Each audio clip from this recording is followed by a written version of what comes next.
Hi guys, આજે મારો second દિવસ છે વ્લોગિંગનો. આજે તો મારે જોવું પડશે કે દુકાન ખોલવામાં બહુ મોડું થઈ ગયું છે ને મારા મૂડ કમ્પ્લીટ થયા હશે કે નહીં. મને બસ એ જ ચિંતા છે. તો લાઇટ કરીને પહેલાં તો મેં એ ચેક કર્યું કે મૂડ્સ બરોબર છે કે નહીં. મેં જોયું તો બધા કમ્પ્લીટ હતા અને કલર બી બહુ મસ્ત હતા, એટલે મારી ચિંતા દૂર થઈ.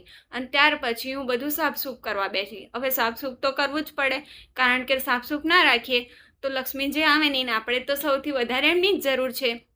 ત્યાર પછી મેં દીવાબત્તી કર્યા. હવે દીવાબત્તીમાં મેં એ જ કીધું માતાજીને કે આજનો ધંધો મારો સારો જાય અને સારો દિવસ જાય. બસ એ જ કરીને હું પછી મારું કિચનનું કરવા બેઠી.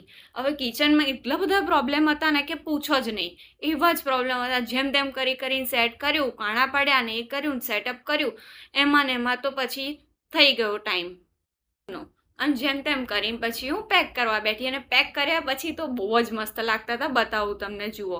અને આમાં તમને જે ફ્રેમ દેખાય છે ને, એ ફ્રેમ છે ને યુએસએ જવાની છે અને ક્લાયન્ટ ગમે ત્યારે લેવા આવવાનું છે. તો મેં એવું વિચાર્યું કે એડવાન્સમાં જ પેકિંગ કરી દઉં, એટલે પછી મારે ઝંઝટ નહીં. તો એ બધું પેક કરવા બેસી. હવે જુઓ, બહાર જવાનું છે તો પેકિંગ તો પ્રોપર આપવું જ પડે, કારણ કે કંઈ જ ડેમેજ થયું તો પાછું રિટર્નની માથાકૂટ. અને ત્યાર પછી હું ઓનલાઈન મારે કામ હતું ઘરાકનું, તો એ કરવા બેઠી હું. અને એમાં મારે લખવાનું બી હતું ઓર્ડર અને એડિટિંગ પણ કરવાનું હતું, તો એ કરવા બેઠી હું.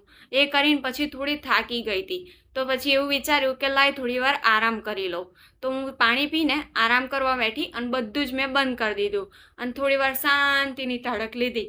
અને ત્યાર પછી ઘરાક આવ્યા એટલે મેં એમની બધી વસ્તુઓ જે હતી આપી અને જે એમની ફ્રેમ પેક કરવાની હતી એ પેક કરી. હવે ઘરાક તો ફ્રેમ જોઈને ખુશ જ થઈ ગયા હતા. ઘરાકને કેમ હતું કે અરે વાહ, સરસ. અને એ રિવ્યૂ જોઈને તો મને એટલી મજા આવી ને કે શું પૂછું. ત્યાર પછી મેં મારી શોપ બંધ કરી. હવે કાલે મળીએ નેક્સ્ટ વિડીયોમાં.